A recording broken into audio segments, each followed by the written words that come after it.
কিছুদিন আগে আমি খুব সুন্দর একটা কথা শুনেছিলাম, বাট আমি এই টপিকটা বলতে ভুলে গেছিলাম ব্লগে আর কি।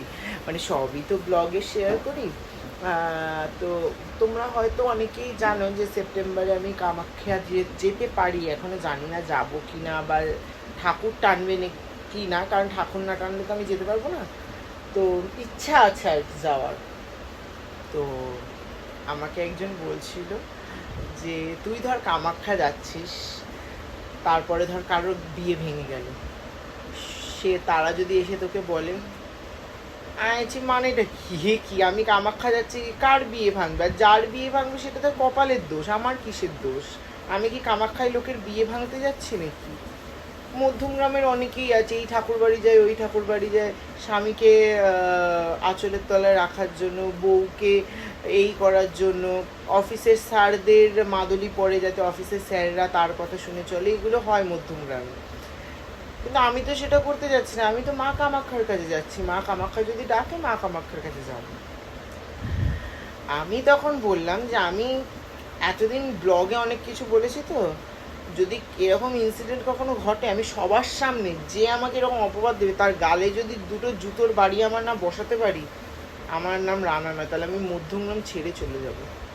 সিরিয়াসলি, আমাকে যদি কেউ এরকম বলতে আসে, আমি বুড়ো হোক বুড়ি হোক, আমার মায়ের বয়সী হোক আমার বাবার বয়সী হোক আমার বয়সী হোক, যেই আসুক, আমার পায়ের জুতো, যেই জুতোগুলো আমি ওয়াশরুম টাশরুমে যাই বা আমি বাইরে টাইরে যাই, সেই জুতো দিয়ে আমি যদি তার গালে দাগ না বসাতে পারি, সে যেই হনুই হোক না কেন, এবং সবার সামনে বসাবো।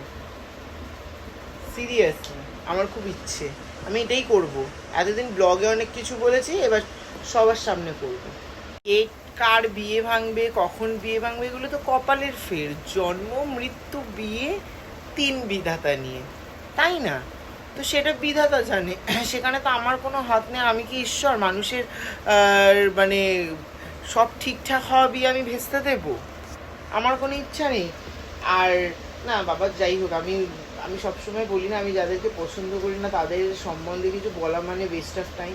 তো সেগুলো আমি বাদই দিলাম। কিন্তু হ্যাঁ, মায়াঙ্কে যাওয়ার আমার ভীষণ ইচ্ছা আছে, যদি মা কামাখ্যা আমার হাতটা শক্ত করে ধরে নিয়ে যায়। কারণ মায়াঙ্কে যেতে গেলে একটা মাধ্যম হয়ে যেতে হয়, আমি একা একা চলে যেতে পারবো না মায়াঙ্কে। কোনো একজন তান্ত্রিক বা কোনো একজন খুব অভিজ্ঞ মানুষের হাত ধরে আমার যেতে হবে। তো দেখা যাক কি হয়, লেটস সি। অ্যাকচুয়ালি যাদের বিয়ে ভাঙার কথা বলছি, বাইরে কার সাথে কি মধু খেয়ে বেড়াচ্ছে, এবারে সেই সব প্রমাণগুলো যদি চলে আসে, তখন সেটার একটা ব্যাপার থাকে। কিন্তু আমার তো খেয়ে দিয়ে অনেক কাজ আছে, আমার তো বিয়ে ভাঙাই লোকের কাজ নয়। অনেক লোক অনেক জায়গায় যায়, শুনি, দেখি, প্রমাণ পাই, কিন্তু আমার দরকার কি বাবা? যা করার সেটা তো ভগবান করবে।